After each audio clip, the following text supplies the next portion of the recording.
Pierre Perret célèbre son 89e anniversaire ce dimanche 9 juillet. Derrière ce sourire éternel et toujours aussi enfantin se cache un homme de 89 ans qui n'a pas eu une vie toujours si facile.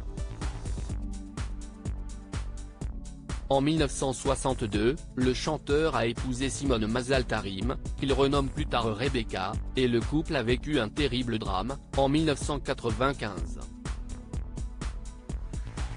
Parents de 3 enfants, Anne, Alain et Julie, ils vont perdre la dernière qui décède à 32 ans. Le couple fusionnel a affronté ce drame sans jamais se quitter. Mais qui est Rebecca, la femme de Pierre Perret? Leur histoire d'amour a démarré sur une engueulade, comme rappelle Closer. Alors que la carrière de l'interprète de Les Jolies Colonies de Vacances démarre, il rencontre Simone Mazal-Tarim, alors secrétaire chez Barclay.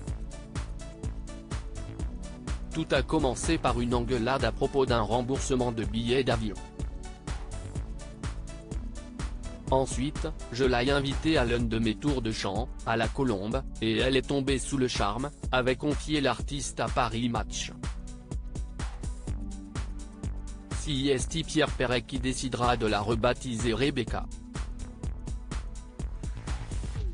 Il se défend de toute infidélité. Rebecca m'a rendu plus intelligent.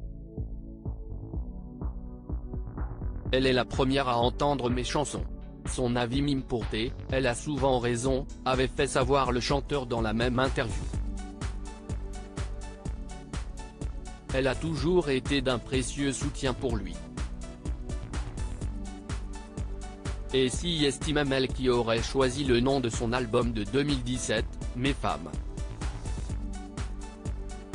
Toujours aussi unis l'un à l'autre, le chanteur se défend d'ailleurs de toute infidélité.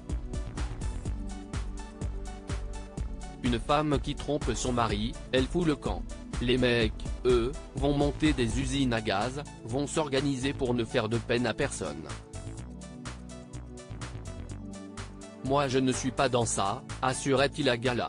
Quant à sa famille, Pierre Perret n'a pas de lien avec ses petits-enfants, âgés aujourd'hui d'une trentaine d'années, et le déplore. Je ne les vois pas. Je ne sais même pas si j'ai des arrière-petits-enfants. Ça ne vient pas de moi. Mais vous ne pouvez pas les forcer, avait-il reconnu. Heureusement, il peut toujours compter sur son épouse qui ne le laissera jamais tomber. Crédit photo, Denis Guignebourg.